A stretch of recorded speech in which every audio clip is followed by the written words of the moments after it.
በስመ አብ ወወልድ ወመንፈስ ቅዱስ አሐዱ አምላክ። ሊቃውንተ ቤተክርስቲያን፣ ካህናት፣ አባቶች፣ ዲያቆናት፣ ወንድሞች፣ ምዕመናን ወምዕመናት፣ አባቶች፣ እናቶች፣ እህቶች፣ ወንድሞች እንዲሁም ሕፃናት ባሰባሰብን በአምላካችን በኢየሱስ ክርስቶስ ፍጹም ሰላም እንደምን አላችሁ? ምሕረቱን ሁሉ ፈጥሮ የሚያበላ የሚያጠጣ የድንግል ማርያም ኢየሱስ ክርስቶስ የተመሰገነ ይሁን። አምላክን በድንግልና ጸንሳ በድንግልና የወለደችልን ዘላለማዊት ድንግል እመቤታችን የተመሰገነች ትሁን።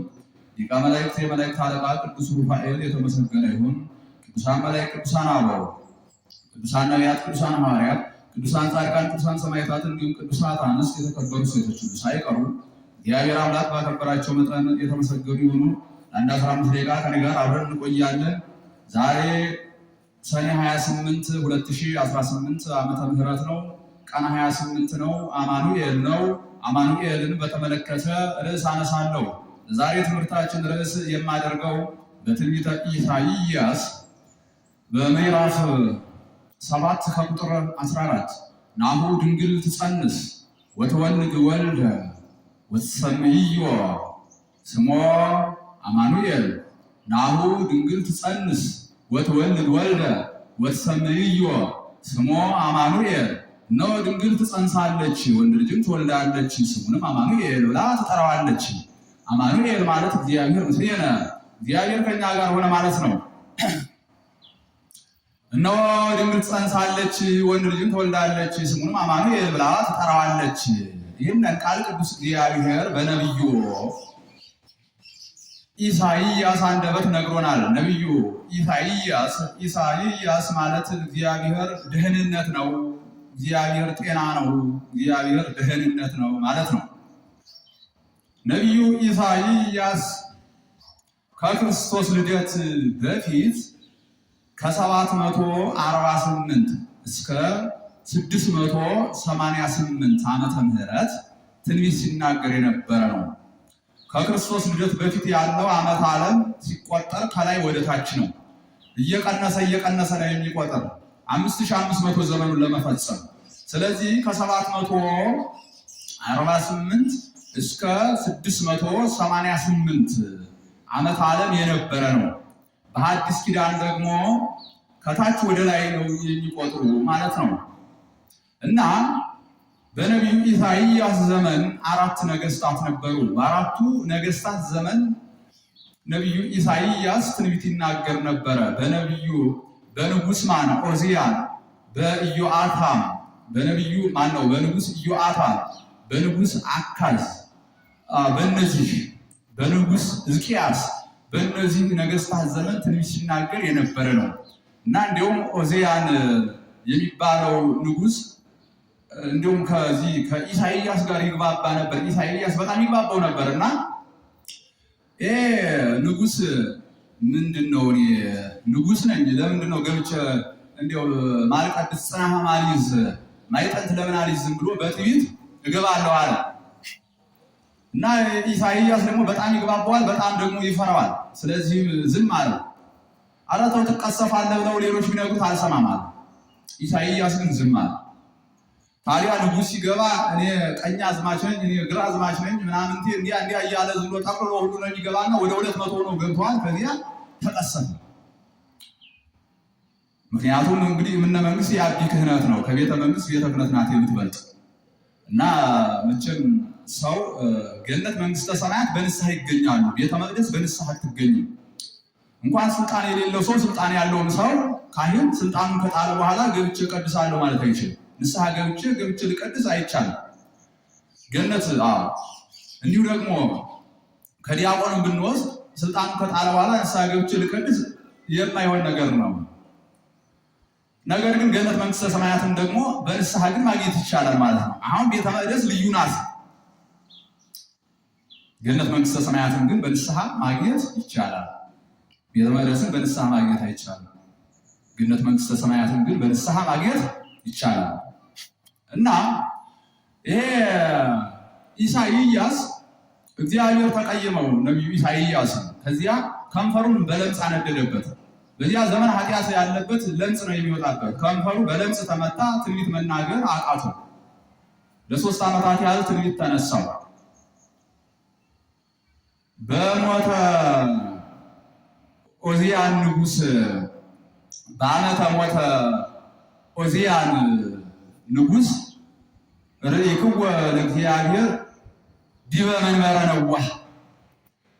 ኦዚያን በሞተ በዓመቱ ንጉሥ ኦዚያን በሞተ በዓመቱ እግዚአብሔር ከምድር እስከ ሰማይ በሚደርስ በረጅም ዙፋን ተቀምጦ ታየው። ለማን?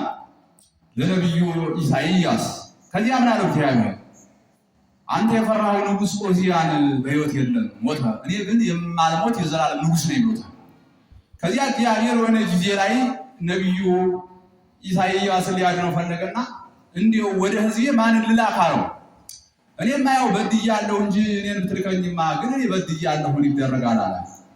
ለምጽም ከንፈሬ ላይ ወጥቷል፣ አንተም ተጣልተኛል፣ ስለዚህ በደለኛ ኃጢአተኛ ነኝ ምን አድርጋለሁ አለ። በኋላ እግዚአብሔር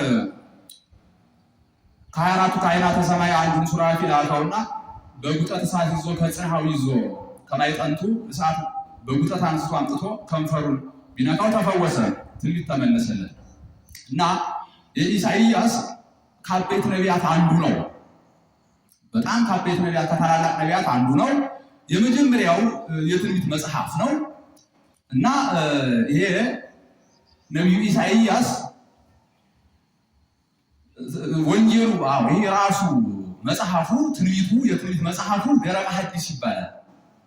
በቃ ስለ ሐዲስ ኪዳን ቁጭ አድርጎ የሚናገር ስለ ክርስቶስ ቁጭ አድርጎ የሚናገር ነው። አያችሁ፣ ድንግል በድንግልና ጸንሳለች፣ በድንግልና ትወልዳለች እያለ ቁጭ እያደረገ ልክ እንደ ዳዊት ማለት ነው። አሁን ዳዊት እኮ ደረቀ ሐዲስ ነው። ምን ይላል ዳዊት? ቀነውኒ ደዌ ወገሬ፣ እጆችን እግሮችን ቸነከሩ፣ ወሆለቁ ኩሎ አይጽምቴ፣ አጥንቶችን ቆጠሩ፣ ወተካፈሉ አልባሴ ለርእሶሙ፣ ልብሴን ለራሳቸው ተካፈሉ፣ ወታጸው ዲበ ራስየ፣ በልብሴ ላይ ተጣጣሉ፣ ዋስተዩኒ ቢሃ ለጽምየ፣ መጠጥን የሆነኝ ዘንድ ሐሞት አጠጡ እያለ ልክ እንደዚህ ዳዊት ዝም ብሎ በግልጽ ከስንት ሺህ ዓመት በፊት ቁጭ አድርጎ ወንጌል እንደተናገረው እንደዚያ ኢሳይያስ እንደዛ ነበር የሚናገር። እና ምን አለ? እነሆ ድንግል ትጸንሳለች፣ ወንድ ልጅም ትወልዳለች፣ ስሙንም አማኑኤል ብላ ትጠራዋለች ይላል። ድንግል እመቤታችን ድንግል በክሌ ናት። እመቤታችን በሁለት ወገን ድንግል በስጋ በነፍስ ድንግል ናት። ድንግል ትጸንሳለች፣ ወንድ ልጅም ትወልዳለች። ብሉይ ኪዳንን የተረጎሙ 70 ሊቃናት ነበሩ። በዘመናቸው የነበረ ንጉሥ የሚበላ የሚጠጣ ሰጥቶ የሚያገለግሏቸው የሚላላኳቸው ሰዎችን ሰጥቶ ቤት ሰጥቶ የብሉይ ኪዳን መጻሕፍትን ተርጉሙ ብሎ 70 ሊቃናትን ሰብስቦ ነበር። ከዚህ መካከል ለነቢዩ ለስምዖን ትንቢተ ኢሳይያስ ደረሰው። የሚያደርጉት ምንድን ነው? ከአንድ ቋንቋ ወደ አንድ ቋንቋ ተርጉሞ መገልበጥ ነው። ከአንድ ቋንቋ ወደ አንድ ቋንቋ መለወጥ ነው፣ መተርጎም ማለት እንደዛ ነበር የሚያደርጉት። እና ለዚህ ለስምዖን ምን ደረሰው? ትንቢተ ኢሳይያስ ደረሰው። ከዚያ እየተረጎመ ሄዶ ምዕራፍ 7 ላይ ቁጥር 14 ምዕራፍ 7 ቁጥር 14 ላይ ደረሰ። ምን ይላል? እነሆ ድንግል ትጸንሳለች፣ ወንድ ልጅም ትወልዳለች፣ ስሙንም አማኑኤል ብላ ትጠራዋለች ይላል። ድንግል ትጸንሳለች ሲል እንዴ ድንግል በምን መንገድ ትጸንሳለች እንዴት ይሆናል ብሎ ሴት ትጸንሳለች ብሎ ጻፈ። እንዲያ ብሎ እየተረጎመ እየሄደ ያለ እንቅልፍ መጥቶ ተኛ፣ እረፍት ላድርግ። የእግዚአብሔር መልአክ መጣና ሴት ትጸንስ የሚለውን አጠፋበትና ድንግል ትጸንስ ብሎ ጽፎበታል። ተነስቶ ሲሄድ ድንግል ትጸንስ ይላል። አሁንም ያንን አጠፋ። ተመልከቱ፣ እንደ መናፍቃን። አሁን ዛሬ መናፍቃን እንደዚያ ናቸው። የእመቤታችን ክብር ለመቀነስ እመቤታችን ማዋረድ የሚቻላቸው መስሏቸው ስለ እመቤታችን ክብር መጻሕፍት ይናገራሉ። ቅዱሳት መጻሕፍት ከመጽሐፍ ቅዱሱ ያንን በራሳቸው መንገድ እያጣመሙ እንደፈለጉ እየደለቱ ማለት ነው እያጠፉ የተመቻቸውን እነዚህ ያለ ይጽፋል።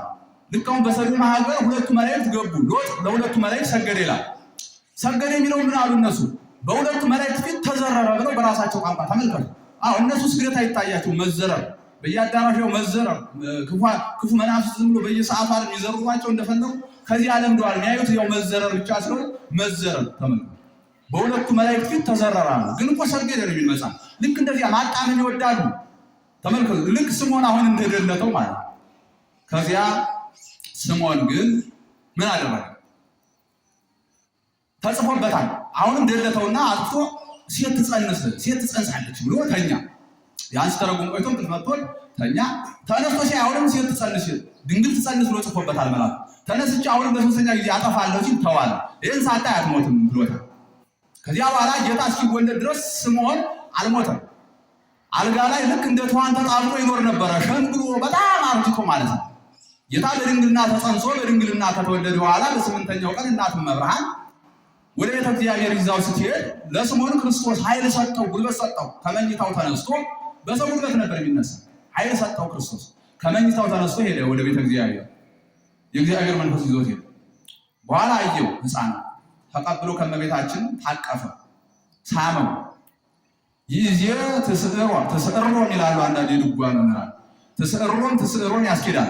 እሺ እኛ ትስዕሮ ነው። ይዜ ትስዕሮ ለገብርከ በሰላም እግዚኦ በከመ አዘዝከ እስመ ረአየ አዕይንትየ አድኅኖተከ እስመ ረአየ አዕይንትየ አድኅኖተከ። ዓይኖች ማዳንህን አይተዋልና ተመልክተዋልና ከዚህ በኋላ ባሪያህን ታሰናብተዋለህ፣ ከዚህ ዓለም ትለየኛለህ። በቃ አይቻለሁ ማለት ነው። ከዚያ በኋላ እግዚአብሔር ለይቶታል ከዚህ ዓለም ክርስቶስ ማለት ነው። እና ድንግል ትጸንሳለች፣ ወንድ ልጅም ትወልዳለች። በጣም የሚያስደንቅ ነው። ሕዝቅኤል ምን ይላል?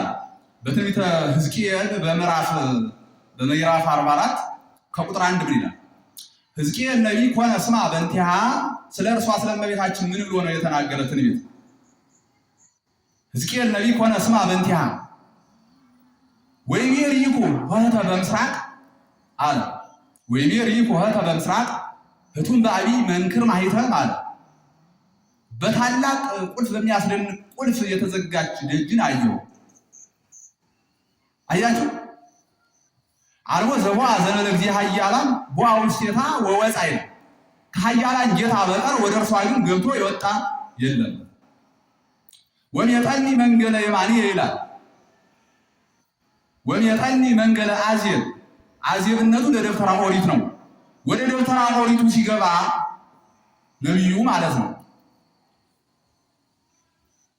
ይሄ ነቢይ ወደ ደብተራ ኦሪት ሲገባ፣ ወደ ቤተ እግዚአብሔር ሲገባ ከኋላው ይጠራዋል። ከዚያ ወደ ቀኙ ዞር ሲል አዲስ ቤት ናት። በሯ በመቆለፊያ ተቆልፎ ቀይ ጎልማሳ በሯን ሳይከፍት ቁልፏን ሳይከፍት እንደተዘጋጅ ገብቶ እንደተዘጋጅ ሲወጣ አሳየው። ተመልከቱ። ለዚህ ነቢይ ማለት ነው ለኢሳይያስ አዲስ ቤት እመቤታችን፣ ቀይ ጎልማሳ ጌታ፣ የተቆለፈችበት መቆለፊያ ማኅተመ ድንግልናዋ እንደተቆለፈች ገብቶ እንደተቆለፈች ነው የወጣ። ይህ ማለት በድንግልና ጸንሳ በድንግልና ወለደችው ዘላለማዊት ድንግል እመቤታችን። ይህን አሳይቶት እና ድንግል ትጸንሳለች፣ ወንድ ልጅን ትወልዳለች፣ ስሙንም አማኑኤል ብላ ትጠራዋለች። አማኑኤል ማለት እግዚአብሔር ምስሌነ፣ እግዚአብሔር ከኛ ጋር ሆነ ማለት ነው። ለብዙ ዘመናት እግዚአብሔር ከኛ ርቆ ሊኖር ነበረ፣ ተጣልቶን ማለት ነው። እመቤታችንን ወዶ ግን ታርቆናል። እመቤታችን ግን የተለየን የራቀንን እግዚአብሔር አማኑኤል አድርገዋለች፣ ከኛ ጋር አድርገዋለች። ወሶበ ርእየ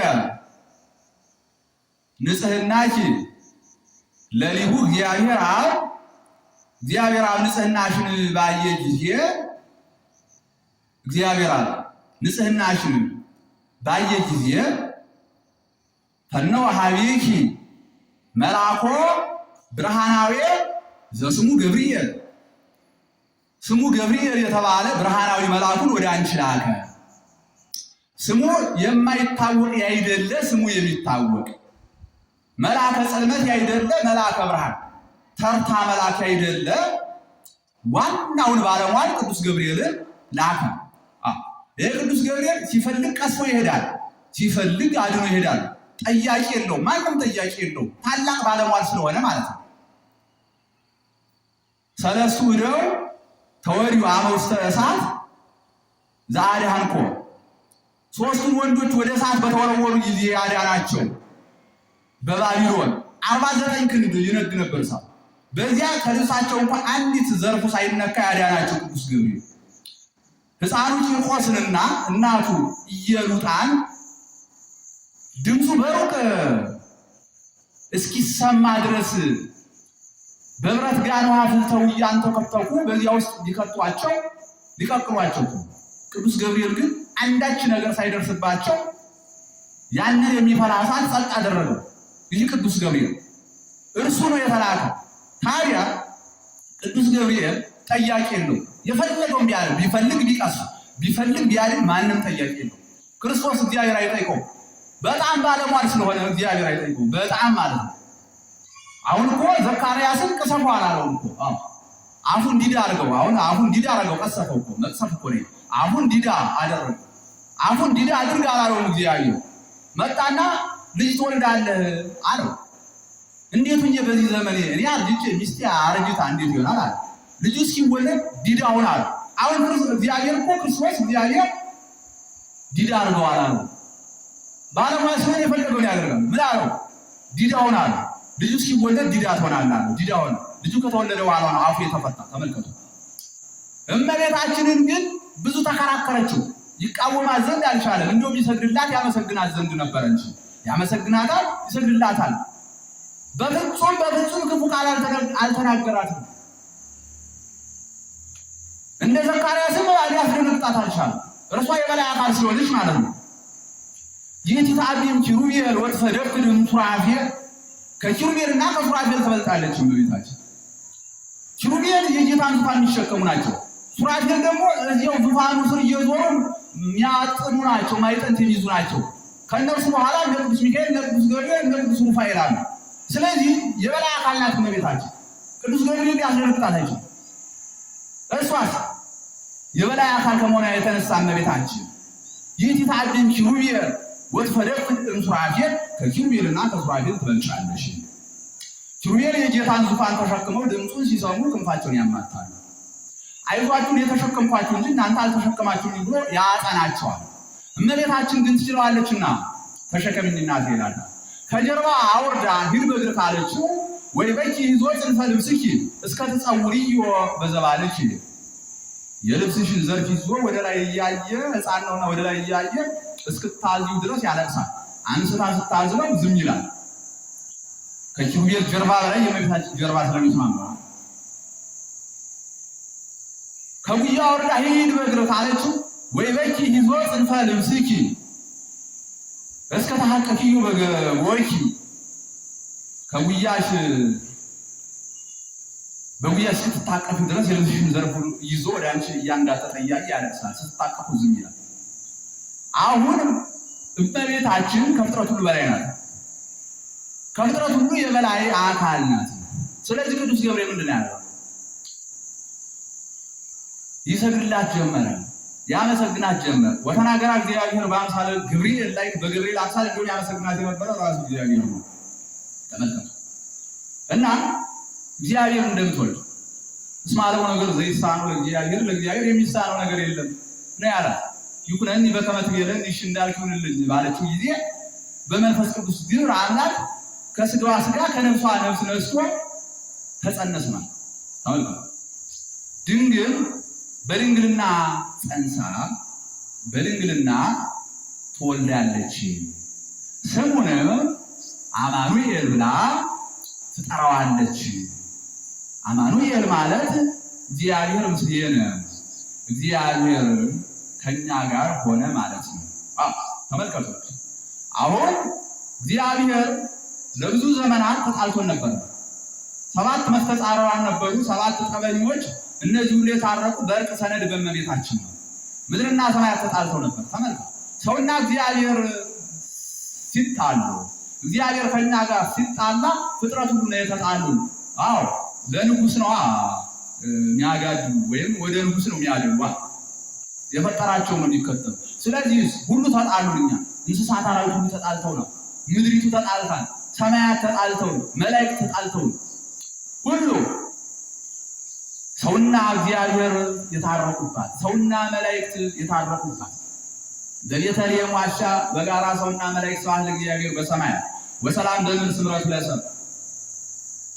ለእግዚአብሔር በሰማያትም በምድር ምስጋና ይሁን። እግዚአብሔር ምስጋና በሰማያት ይሁን፣ በምድር ለሰው ልጆች ግዛናቸው ነፃነታቸው ተሰጣቸው እያሉ ተጣልተው የነበሩ ሰውና መላእክት በጋራ በአንድ ላይ ሆነው ያመሰገኑባት ቤተ መቅደስ እመቤታችን፣ ሰውና መላእክት የታረቁባት፣ ሰውና እግዚአብሔር የታረቁባት፣ ምድርና ሰማያት የታረቁባት፣ ስጋና ነፍስ የታረቁባት፣ ፍጥረት ሁሉ የታረቀባት። ይሄ እግዚአብሔር ርቆን የነበረ ተጣልቶን የነበረ እግዚአብሔር በእመቤታችን ታረቀን። እመቤታችን አማኑኤል አደረገችው። እግዚአብሔር ከኛ ጋር ሆነ ማለት ነው። እግዚአብሔር ከኛ ጋር ሆነ እና ቅዱስ ገብርኤል እግዚአብሔር እንደምትወልድ ነበር ሲነግራት ነበር። ገብርኤል ማለት ራሱ እግዚእ ወገብር ሰውና አምላክ ማለት ነው።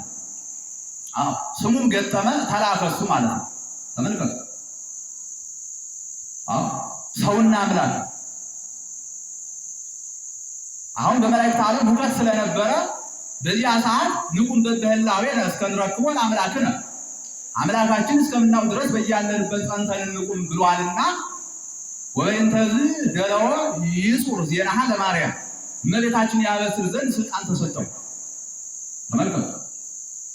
ሁር አብስራ ለወለተ ሐና የተባለውን ይፈጸም ዘንድ የሐና ልጅ ቅድስት እመብርሃንን ምን በላት አብስራት ተብሎ የተጻፈ ማለት ያ ሁሉ ይፈጸምለት ዘንድ ሰውና አምላክም ማለት ስለሆነ ገብርኤል ማለት ስሙን ይገጥማልና የሰውና የአምላክን አንድነት ይናገር ዘንድ ተላከ።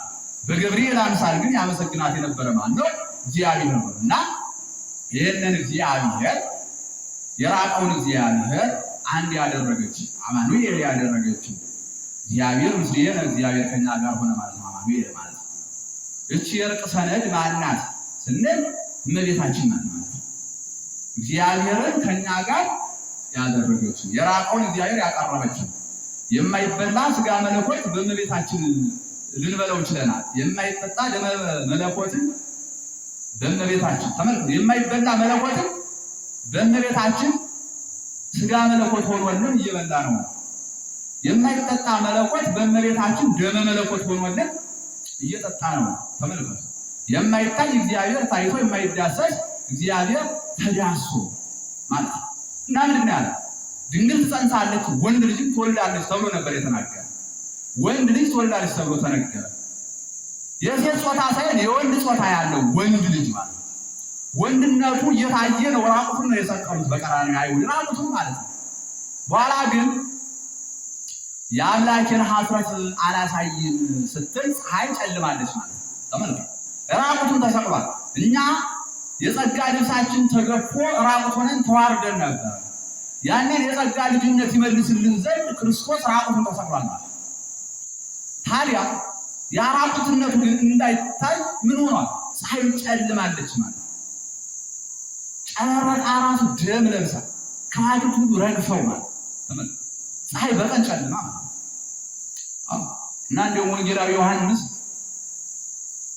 ክርስቶስን ስዕሉን ማለት ነው ስቅለቱን ሲስለው ራቁቱን ልክ በቀራንዮ እንደተሰቀለ ወንድነቱን ራቁቱን ይስለዋል። ሲስለው እየታዩ ምን አለ? አይሁድ በቀራንዮ ራቁቴን ሰቀሉኝ፣ ደግሞ አንተ አሁንም ራቁቴን ትሰቅለኛለህ። በኋላ ስዕሉን በአፉ እየሳለ ስዕሉና የዮሐንስ ከንፈር ለአንድ ሰዓት ያህል ተጣብቆ ማለት ነው አልቅሷል። ይቅር በላይ ብሎ በኋላ ምን አደረገ? ጨርቅ አገለደመለት። ጨርቅ አገልድሞ ሳለው ግን የአምላካችን ኀፍረት ወንድነቱ እንዳይታየው ኀፍረቱ እንዳይታይ ምን አደረገች? ፀሐይ ጨለማውን ተመልከቱ። እና ወንድ ልጅ ትወልዳለች፣ ስሙንም አማኑኤል ብላ ትጠራዋለች። ተመልከቱ። እና የራቀውን እግዚአብሔር ያቀረበች በእኛና በእግዚአብሔር መካከል ለ5000 ዘመን ያህል የጥል ግድግዳ ነበረ። ያን አፍርሳ ከኛ ጋር ያስታረቀች እግዚአብሔር ተጣልቶ ነበረ እግዚአብሔር። ግን ጽጌ ደንጎላት ዘውስተ ቆላት በቆላ ውስጥ ያለች ንጽሕት የሱፍ አበባ እመቤታችንን ንጽሕናዋን ቅድስናዋን ወዶ ተስቦ መጣ። እግዚአብሔር አማኑኤል ሆነልን፣ ከኛ ጋር ሆነልን። ተመልከቱ። ይቺ ንጽሕት የሱፍ አበባ የቆላ አበባዎች ማራኪዎች ናቸው፣ ሽታቸው ይለያል። ንጽሕት የሱፍ አበባ እመቤታችን በንጽሕናዋ በቅድስናዋ ምን መንፈስ ቅዱስን ስባ በመንፈስ ቅዱስ ግን ማር ክርስቶስን ሰጣናለች። ንጽሕት አበባ እመቤታችን ማር ክርስቶስን ይዛ ማር ሥጋ ወደሙን ሰጣናለች። ማን? ንጽሕት አበባ እመቤታችን ማለት ነው። እና እቺ ንጽሕት አበባ ሁሉ ነው እንዲሁ ሊያሸረግድላት ሁሉ ነው። ዝንቦች አይቀርቧትም። አበባን እንግዲህ ንብ ነው የሚቀርባት። ንግስት ንብ ከመሆኗ የተነሳ ንግስት ንብ ካለች አሁን በቀፎ ውስጥ ንብ በሙሉ ይሰበሰባል። አውራው ንብም አለ፣ ንብ በሙሉ ይሰበሰባል። ይህች ንግስት ንብ እመቤታችንን ከያዛችሁ ንብ ቅዱሳን አብረው ነው፣ ንብ ሰማዕታት አብረው፣ ንብ መላእክት አብረው፣ ደግሞ ንጉሱ አውራው ንጉሱ ልጇ ክርስቶስ አብረው እርሷን ከያዛችሁ ማለት። አሁን ዶኪማስ እመቤታችንን ነበር የጠራ ዘመዱ ስለነበረ እመቤታችን ስትሄድ ልጇ ተከትሎ ሄደ፣ ሐዋርያትም ተከትሎ ሄዱ። ልጇ ባለበት ደግሞ ንጉስ ባለበት ሰራዊት ይሰፍናል፣ ግድ ነው። ሰራዊት ይከባል፣ መላእክት አብረው በዶኪማስ ግን እንግዲህ ተመልከቱ የተገኙት ምን አይነት እድለኛ የአምላክ እናት በቤቱ ተገኘችለት፣ ክርስቶስ በቤቱ የተገኘለት፣ ቅዱሳን መላእክት ተገኙ፣ ጻድቃን ሰማዕታት ቅዱሳን መላእክት የተገኙለት ምን አይነት ድንቅ ሰው ነው ይሰው ዶኪማስ። ምን አይነት ሰርግ ነው እሱ ሰርግ፣ የእርሱ ሰርግ በጣም የሚያስደንቅ ነው። እና ዛሬ ሰርጋችሁን ምን ብታደርጉ፣ በተክሊል ብታደርጉ፣ በቁርባን ብታደርጉ ሰርጋችሁ ከዶኪማስ ሰርግ ይበልጣል። ከዶኪማስ ሰርግ ሰርጋችሁ ይበልጣል። ለምንድን ነው? በዶኪማስ እመቤታችን የሰጠችው ወይን ነበር፣ ቤቱን በበረከት ሞልታለች። በዶኪማስ የተጠጣው ወይን አማናዊ አይደለም፣ እውነተኛው አይደለም። በዕለተ ዓርብ ለሚፈሰው ለእውነተኛው ደም ዛሬኛ ለምንቀበለው ለክርስቶስ ደም ምሳሌ። በዶኪማስ የተበላው ምግብ አማናዊ ክርስቶስ ሥጋ አይደለም። በዕለተ ዓርብ ስለ ዓለም የተቆረሰ ቅዱስ ሥጋ ዛሬ የምንቆርበው የክርስቶስ ሥጋ ተመልከቱ። እና ዛሬ የተዋሕዶ ልጆች በዶኪማስ ሰርግ መቅናት የለባችሁ። እናንተ ሰርጋችሁን በተክሊልና በቁርባን ካደረጋችሁ ሰርጋችሁ ከማን ይበልጣል ማለት ነው? ከዶኪማስ ሰርግ ይበልጣል። አንድ አምስት ደቂቃ ተረግሜ ይጨርሳል ሳስነይ እና ተመልከቱ። ድንግል ትጸንሳለች ነው፣ ድንግል ትጸንሳለች፣ ወንድ ልጅ ትወልዳለች፣ ስሙንም አማኑኤል ብላ ትጠራዋለች። አማኑኤል ማለት እግዚአብሔር ከኛ ጋር ሆነ ማለት ነው። እና የራቀው እግዚአብሔርን ያቀረበችልን ሩቁን እግዚአብሔር ከኛ ጋር አንድ አድርጋ አስታረቀችልን የእርቅ ሰነድ እመቤታችን ናትና እንደ እመቤታችን መሆን ይገባል። አሁን ብዙዎቻችን እንኳን ዓለማትን ከእግዚአብሔር ጋር ልናስታርቅ፣ እንኳን ሰውን ከእግዚአብሔር ጋር ልናስታርቅ፣ ሰውን ከሰው ማስታረቅ የማንችል ነው። እኛ ራሳችን ከሰው ጋር መታረቅ የማንችል፣ እኛው ራሳችንን ከራሳችን እንኳን የማናስታርቅ ነው። በጣም ያሳዝናል። ብዙዎቻችን አሁን ከራሳችን ጋር የተጣላን የተቃወስን ማለት ነው። ከዚህ የተነሳ እኮ ነው በስካር ራሳችን የምንመጣ፣ በመጠጡ ማለት ነው የምንጎዳ ራሳችን፣ በጫቱ ጫት እያዳፈቁ ራሳቸውን በጫቱ የሚጎዱ፣ ይህ ሲጋራው ጋንጆ አሽፋን በዚያ ውስጣቸውን የሚጎዱ ከራሳቸው ጋር ተጣልተው እኮ ራሳቸውን በስለት የሚያጠፉ ከራሳቸው ጋር ተጣልተው ወደ ወንዝ ወድቀው የሚሞቱ፣ ከፎቅ የሚወረወሩ፣ ኤሌክትሪክ ይዘው የሚሞቱ፣ በገበር ታንቀው የሚሞቱ እንዲህ ያለው ሁሉ ራሱን የጠላ ስለሆነ ከራሱ ጋር የተጣላ ስለሆነ ተመልከቱ። ከራሳችን ጋር የተጣላን እንኳን ዓለምን ከእግዚአብሔር ጋር ልናስታርቅ እንኳንስ እኛ ከሰው ጋር ልንታረቅ። ብዙዎቻችን እኮ ጭመኞች ነን፣ ከሰው ጋር መታረቅ አንፈልግም። የእናንተን ስጋ ያስፈልኝ የአባትን ስጋ ያስፈልኝ አልታረቅም አመፀኞች ማለት ሰዎችንም ከሰዎች ጋር የማናስታረቅ እኮ ነን እኛ ዛሬ ማለት። ብዙ ሰዎች እኮ እኛ ሰዎችን ከሰዎች ባለማስታረቃችን የዘላለም ፍርድ ተፈርዶባቸው የእድሜ ልክ እስራት አግኝቷቸው የሚማቅቁ በስንት ስንት አልመሰላቸው። ማደራደር እየተቻለ ማለት ከፍርድ ቤት እንዲደርሱ ከዳኛ እንዲደርሱ የምናደርግ ከሳሾችንም ተከሳሾችንም ማስታረቅ እኮ ይቻል ነበር። ግን ክፉ ስለሆነ ስለማናስታርቅ ከሳሾች ቀጥታ ተከሳሾችን ይከሳሉ። የዚህ ዓለም ዳኞች ይዘው በቃ ምን ያደርጋሉ? ቀጥታ የእድሜ ልክ እስራት ይፈርዱባቸዋል በእስር ቤት። አሁን እነዚያ የሚታሰሩ አካላት እኮ የትዳር አጋር አላቸው፣ ልጆች አሏቸው። የትዳር አጋሮቻቸው ልጆቻቸውን ለረሃብ የምንዳረግ ክፉ ነን የማናስታርቅ ማለት ይህ በጣም አሳዛኝ ነው። በጣም አሳዛኝ። አሁን ለእነዚህ ሰዎች የማያስታርቁ ሰዎችም ተጠያቂ ናቸው። ተመልከቱ፣ ከሳሾችም ራሱ ተጠያቂ ናቸው። እነዚህ አሁን ብርሌ ከነጣ የሆነ በቃ አንድ ወንጀል ከፈጸሙ እንግዲህ ያሳስሯቸው ባያሳስሯቸው ምንድን ነው ጥቅሙ? ቀድሞ ነበር መጠንቀቅ። ቢያሳስሯቸው ምን ይጠቀማል? ሰዎች በእስር ቤት ቢማቀቁ ምን ይጠቀማል? ከሳሾችም በእግዚአብሔር ዘንድ ፍርድ ይጠብቃቸዋል። ምክንያቱም እነዚህ ሰዎች እድሜ ልክ እያስፈረዱባቸው፣ ስለዚህ እግዚአብሔር ደግሞ በእድሜ ልክ እስራት በሲኦል በገሃነም ያስራቸው። የሚያሳስሩትን አካል መተው ነው እንጂ ይቅር ማለት ነው እንጂ ይቅር በሉ ነው ያደረገ። ጠላቶቻችሁን ውደዱ፣ ከእኔ ይቅርታ ለማግኘት እናንተ ጠላቶቻችሁን ይቅር በሉ፣ ለሰው ምሕረት አድርጉ ይላል።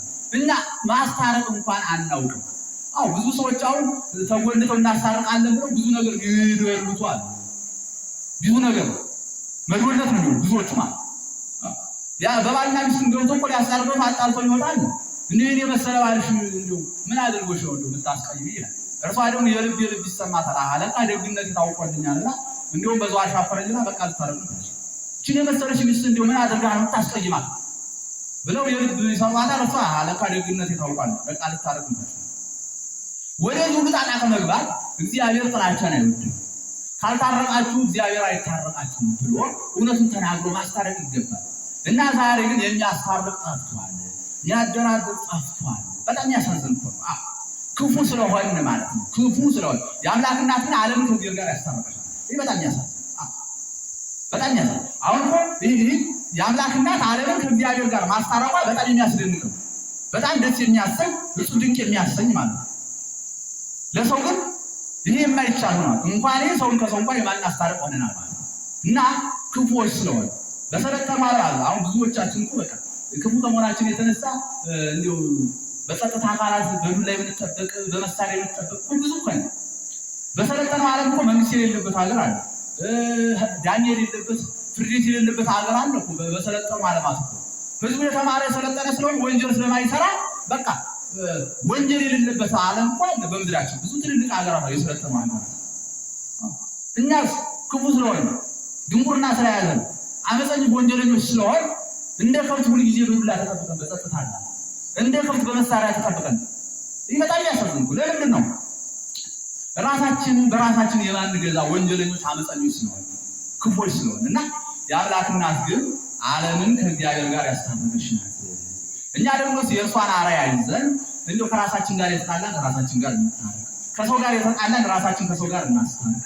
በሰዎች መካከል ጥላቻን ካለ የተጣሉ ሰዎችን በዚያ መካከል ገብተን እርቅ እናድርግ እስቲ፣ ከስራት እናድናቸው፣ ከመጋደል እናድናቸው እስቲ ነው ወስዋት ነው።